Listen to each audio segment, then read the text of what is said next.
Welcome to Shreyas ten. இன்னைக்கு நம்ம ஒரு டேஸ்டியான நேந்திரம் பழம் அப்பம் செய்ய போகிறோம். அதுக்கு தேவையான பொருட்கள் 2 நேந்திரம் பழம், நல்லா பழுத்த பழம், 150 grams மைதா மாவு, half teaspoon baking powder, 2 tablespoons பச்சரிசி மாவு, half teaspoon மஞ்சள் தூள், 1 சிட்டிகை உப்பு, 2 tablespoon சுகர், தேவையான அளவு தண்ணி, தேவையான அளவு எண்ணெய். இப்போ எப்படி செய்யறதுன்னு பார்க்கலாம். ஒரு மிக்சிங் பவுல் எடுத்துக்கலாம். அதில் 150 grams மைதா மாவு இருக்கு இல்லையா, அதை ஃபுல்லாக போட்டுக்கலாம்.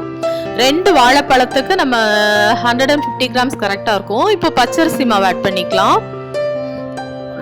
2 tablespoon பச்சரிசி மாவு போட்டுக்கலாம். இப்போ 2 tablespoon சுகர் எடுத்துருக்கோம் இல்லையா, இனிப்புக்காக இந்த சுகர் எடுத்துருக்குறோம். பழம் இனிப்பாக தான் இருக்கும், இருந்தாலும் ஒரு டேஸ்ட் கூடுதலுக்காக இது. இப்போ ஒரு half teaspoon மஞ்சள் தூள் அண்ட் உப்பு போட்டிருக்கோம் இல்லையா, எடுத்துருக்கோம் இல்லையா, அதையும் போட்டுக்கலாம். பேக்கிங் பவுடர் எல்லாத்தையும் போட்டு நல்லா மிக்ஸ் பண்ணிக்கலாம். கொஞ்சம் தண்ணி ஊற்றிட்டு நம்ம ஒரு திக் கன்சிஸ்டன்சிக்கு அந்த பபிள்ஸ் இல்லாமல் நல்லா மிக்ஸ் பண்ணிக்கலாம். பாருங்க, அந்த லம்ஸ் இல்லாமல் நல்லா நம்ம வந்து மிக்ஸ் பண்ணிக்கலாம். மிக்ஸ் பண்ணி ஒரு திக் கன்சிஸ்டன்சிக்கு நம்ம கொண்டு வந்துடணும்.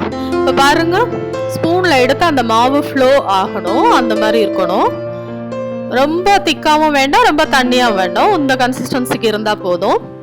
இப்போ மாவு ரெடி ஆயிடுச்சு. இப்போ வாழைப்பழத்தை நம்ம தோல் எடுத்துட்டு நல்ல ஒரு ரவுண்டாக கட் பண்ணிக்கலாம். நான் உங்களுக்கு என்ன ஷேப் வேணுமோ அந்த ஷேப்பில் நீங்கள் கட் பண்ணிக்கலாம். இன்னைக்கு நான் ரவுண்டாக கட் பண்ணிக்கிறேன். சின்ன சின்ன பீசஸாக கொஞ்சம் திக்காக கட் பண்ணி எடுத்துக்கலாம். அது மாதிரி இப்போ பேன் வச்சு ஆயில் ஊற்றிக்கலாம். ஆயில் ஹீட் ஆன உடனே நம்ம வந்து இந்த மாவில் ஒரு பீஸ் பழமாக எடுத்து நம்ம கோட் பண்ணி ஆயிலில் போட்டுடலாம். பாருங்கள், அந்த மாவுலேருந்து பழம் பிரியக்கூடாது, அந்த அளவுக்கு நம்ம திக்காக கோட் பண்ணிக்கணும். கோட் பண்ணி ஒரு பீசஸாக நம்ம வந்து ஆயிலில் ஆட் பண்ணிக்கலாம். பாருங்கள், இப்போ நல்லா இந்த ஆயிலில் வந்து இந்த பழம் நல்லா வேகணும். இப்போ எல்லா பீசஸும் நல்லா வெந்துட்டு இருக்கு. பாருங்க, நல்லா வெந்த உடனே கொஞ்சம் ஒரு 2 minutesக்கு அப்புறம் நம்ம திருப்பி போட்டுக்கலாம். இப்போ பாருங்க, நல்ல ஒரு ரெட்டிஷ் கலர் கொடுக்குது. ஆக்சுவலி நம்ம மஞ்சத்தூள் ஆட் பண்ணதுனால இந்த கலர் கொடுக்குது. இப்போ உங்களுக்கு கலர் வேண்டாம்னா நீங்கள் வந்து மஞ்சத்தூள் ஆட் பண்ண வேண்டாம், ஒயிட் கலரில் வரும். ஸோ மஞ்சள் ஆட் பண்ணோன்னா இந்த மாதிரி ரெட்டிஷ் கலர் வரும். ஒரு நல்ல ஹெல்த்தியான ஸ்நாக்ஸுங்க. ஈவினிங் எல்லாருமே சாப்பிடக்கூடிய ஒரு ஸ்நாக்ஸ். இதோ ஹெல்த்தியான ஸ்நாக்ஸ் ரெடி ஆயிடுச்சு. நீங்களும் ட்ரை பண்ணி